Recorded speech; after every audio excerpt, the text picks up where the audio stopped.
Ya, assalamualaikum sahabat sekalian, bertemu kembali dengan TMC Blog. Oke, ini satu hari setelah race weekend MotoGP di Le Mans. Saya mau bikin review sedikit ya ala-ala TMC Blog mengenai apa yang sudah terjadi di Grand Prix de France 2022. Dimana seperti kita ketahui, lagi-lagi nih ya, Enea Bastian ini bikin ulah gitu ya, karena dia berhasil memporak-porandakan, boleh dibilang hampir semua ya, termasuk prediksi saya sendiri gitu loh, mengenai siapa yang akan jadi juara ya. Oke, Enea Bastian ini akhirnya berhasil menorehkan kemenangan ketiga ya dalam 7 balapan pertama MotoGP musim 2022 ini di Le Mans gitu kemarin ya. Jadi seperti itu, Jack Miller kedua, dan juga yang hadir di ketiga adalah Alex Espargaro lagi-lagi ya. Langganan udah 3 race terakhir nih dia nih, berhasil menorehkan tempat ketiga ya di MotoGP ya.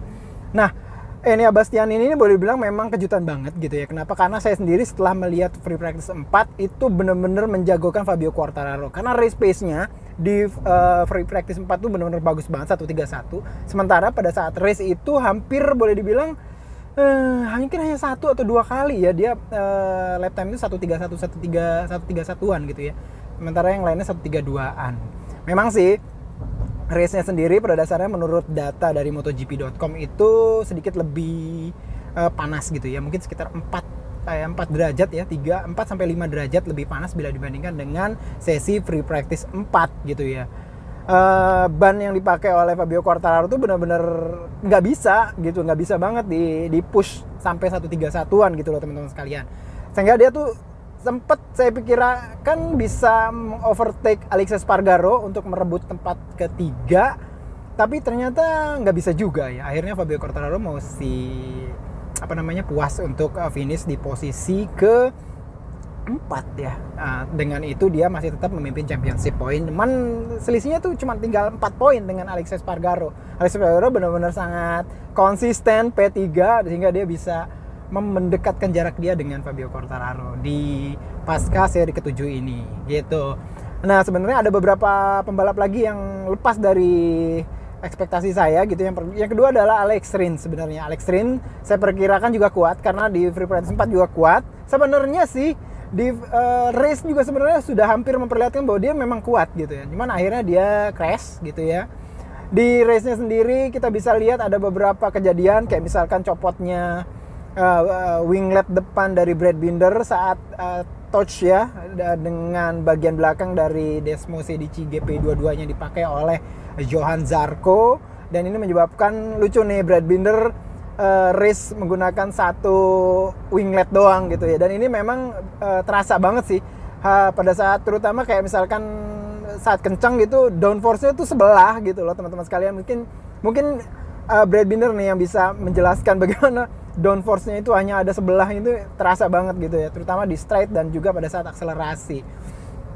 Terus abis itu kalau Alex Espargaro sih, walaupun saya memprediksinya tadinya tidak podium ya, tapi saya prediksinya tuh Pecco Bagnaia, Quartararo, terus abis itu Bagnaia, Rins, sekitar itulah 3. Teman ternyata Alex Espargaro gitu ya. Kita lihat bahwa memang konsisten banget sih ya.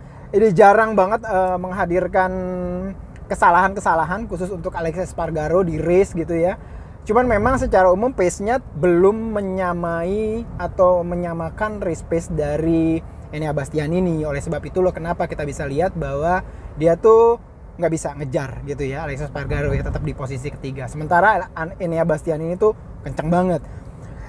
Mungkin kalau teman-teman sekalian ngikutin live tweet saya pada saat race di @motoupdate di Twitter, itu saya sebelum Bastian ini itu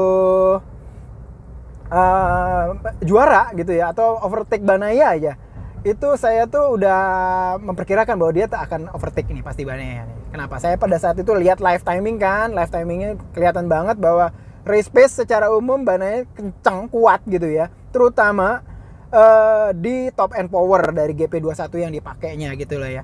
Sehingga boleh dibilang top speednya lebih tinggi daripada top speed yang ditorehkan oleh Pecco Bagnaia. Oleh sebab itu saya yakin banget nih Enea Bastian ini akan overtake dan benar kejadian gitu ya. Gimana ya rasanya Pecco Bagnaia melihat motor yang dia riset susah-susah di tahun 2021 akhirnya dipakai untuk mengovertake dirinya. Itu sih terasa banget, dan ini tuh mungkin ini yang dia pikirin pada saat kamera sinematik dari MotoGP.com memperlihatkan dia sedang berjalan dengan tatapan kosong ya. Padahal kita nggak tahu ya tatapannya kayak gimana karena visor dari helmnya ditutup ya, visor dari suaminya ditutup sehingga kita nggak tahu apa yang dia pikirkan. Cuman dia di jalan sendirian gitu ya di pit walk ya, dia kayak menggunakan pit walk kayak pit walk jadinya, di pit dia jalan gitu sendirian. Itu kayak sedih banget sih ngeliatnya, memang loneliness banget gitu. Oke.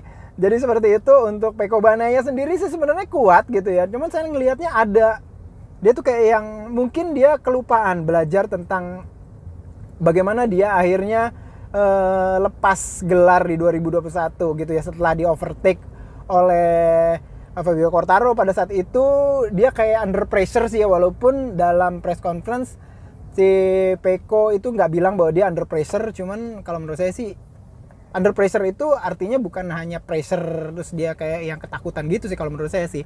Artinya pada saat itu dia menghadirkan keputusan yang salah, itu juga termasuk merupakan hasil dari bagaimana dia under pressure. Dan memang kesalahan dari Pecco Bagnaia adalah saat itu tuh dia itu ngerem terlalu terlalu kencang ya, ngerem terlalu kencang sehingga salah, braking pointnya salah sehingga dia telat, dan juga salah sehingga dia tuh jatuh, crash pada saat itu.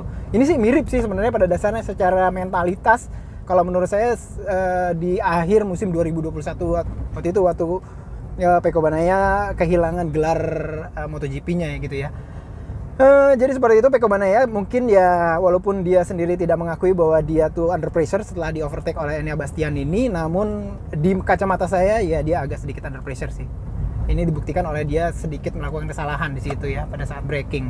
Dan ini fatal banget, kesalahan di braking kalau di MotoGP yang sebegitu kencangnya itu akan menyebabkan orang tuh kan crash.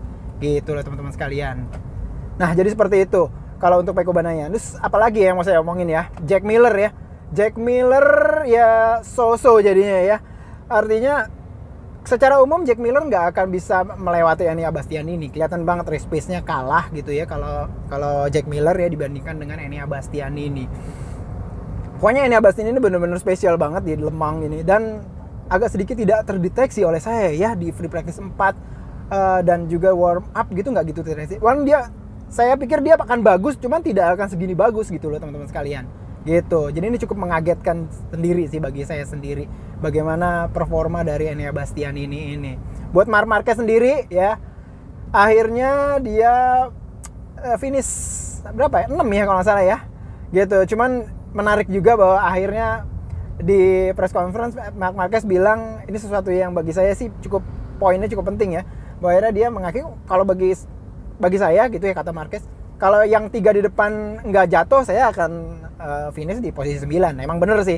Kalau misalkan Rins nggak jatuh, Mir nggak jatuh, Bagnaia nggak jatuh, ya dia akan ada di posisi 9 gitu loh teman-teman sekalian. Dan Marc Marquez mengatakannya dengan benar-benar sadar, dan dia emang sadar dia belum bisa memperoleh race pace-nya di sini gitu loh teman-teman sekalian. Di di Le Mans ini gitu. Jadi memang RC213V masih boleh dibilang bermasalah ya. Terus habis itu secara umum dia Marc Marquez sendiri masih jadi wounded lion. Jadi boleh dibilang dia merupakan singa yang masih terluka gitu. Jadi masih belum bisa maksimal banget. Seperti kita ketahui dia mengalami kayak tank slapper di beberapa sesi sebelumnya, dan ini tuh berefek kepada kekuatannya juga ya di race juga, dan saat di warm up juga pada saat di hari Ahad paginya gitu loh teman-teman sekalian. Terus apalagi yang mau dibicarain ya, Alex Rins harusnya bagus. Joan Mir saya pikir tadinya bisa nge-save beberapa poin buat Suzuki, namun akhirnya nggak bisa juga ya. Saya bayar ini dulu. Oke. Saya lagi ada di Jor. Nah, lalu buat saya ke depan gimana nih? Dengan berhasil podium satunya Enea Bastianini, bagi saya sih harusnya sih Ducati udah ketok palu gitu ya. Udah ketok palu bahwa untuk 2023 pendamping dari Pecco Bagnaia itu menurut saya sih harusnya sih sudah confirm Enea Bastian ini bila dibandingkan dengan kemungkinan kompetitornya lain ya, yaitu Jorge Martin yang memang semenjak pertama kali masuk Ducati itu udah digadang-gadangkan untuk menghadir di tim factory-nya Ducati gitu ya, di tim merah gitu ya, boleh dibilang seperti itu. Konduitnya ya udah ketahuan lah. Enea Bastian ini adalah pembalap yang selama 7 race pertama MotoGP itu paling banyak memperoleh kemenangan, walaupun dia posisi sekarang di championship bukan posisi 1 gitu loh teman-teman sekalian. Namun bila dibandingkan Jorge Martin jauh gitu loh teman-teman sekalian. Jorge Martin hanya sekali podium, itu juga podium kedua di Argentina kalau nggak salah pada saat itu ya. Sementara ya Enea Bastian ini 3 kali juara gitu loh teman-teman sekalian gitu. Dan manufaktur masih dihuni oleh Ducati, karena boleh dibilang di 7 balapan ini Ducati nggak pernah lepas dari podium dan menjadi satu-satunya pabrikan ya yang terus-terusan podium dari seri pertama di Doha di Lusail Qatar sampai di terakhir di seri ke-7 di Le Mans gitu loh teman-teman sekalian. Lalu apalagi berita tentang 2023 lagi, bahwa pembuka nanti kita akan juga tidak akan melihat Lusail sebagai sirkuit pembuka MotoGP gitu loh teman-teman sekalian, karena Lusail sedang direnovasi ya, untuk mungkin ya ada hubungannya dengan Piala Dunia, dengan F1 segala macam, cuman akan diperbaiki gitu loh. Nah, sehingga direnovasi dan Lusail akan berjanji akan kembali ke MotoGP tetap di 2023, namun di sebelum seri final. Mereka akan bilang seperti itu. Tepatnya masih belum tahu, cuman mereka bilang hanya sebelum seri final. Finalnya kemungkinan masih Valencia gitu loh. Mungkin di dekat-dekat race-race di Asia, kayak misalkan di Buriram, Malaysia, Jepang, dan juga Phillip Island, daerah-daerah itulah, daerah-daerah Asia. Kalau menurut saya seperti itulah teman-teman sekalian. Lalu ada lagi update mengenai penambahan alokasi mesin, masing-masing 1, baik untuk konsesi, yang konsesi penuh menjadi 10 ya, dari 9 menjadi 10, dan juga non konsesi dari 7 menjadi 8. Hal ini dikarenakan memang logis banget, MotoGP semakin banyak sekarang, jadi serinya yaitu 21 seri. Jadi mesin itu kan punya kayak life cycle, boleh dibilang seperti itu, karena dia tuh digeber dengan kecepatan yang tinggi, RPM yang tinggi, sehingga dia punya fatigue segala macam, kelelahan dari material mesin dan segala macam, sehingga ini pasti ada umurnya gitu ya. Kalau misalkan tetap 7 mesin gitu ya, ini kayaknya agak kurang adil, sehingga Dorna bilang kalau misalkan MotoGP sampai 21, maka semua masing-masing balap akan ketambahan 1. Nah, ketambahan 1-nya ini baru bisa mesin alokasinya dipakai di seri ke-19 kalau sampai 21 seri balapan. Nah, jadi seperti itulah teman-teman sekalian. Fresh news-nya ya. Kali ini pasca MotoGP Le Mans 2022. Nanti kita mungkin kita akan bikin preview di sebelum ini, nanti akan di Misano ya mungkin ya. Atau mungkin kita bicarain tentang WSBK. Menarik juga sih. Tapi nanti kita akan lihat. Itu aja mungkin yang saya bisa sampaikan. Mohon maaf ini jadi kayak multitasking sambil nyetir. Perjalanan dari podcast dengan Teh Lucy Wiryono dengan podcastnya beliau, nanti juga akan seru juga perbincangan di situ. Teman-teman sekalian silakan ke sana untuk bisa lihat. Lalu sampai jumpa di vlog selanjutnya. Assalamualaikum warahmatullahi wabarakatuh.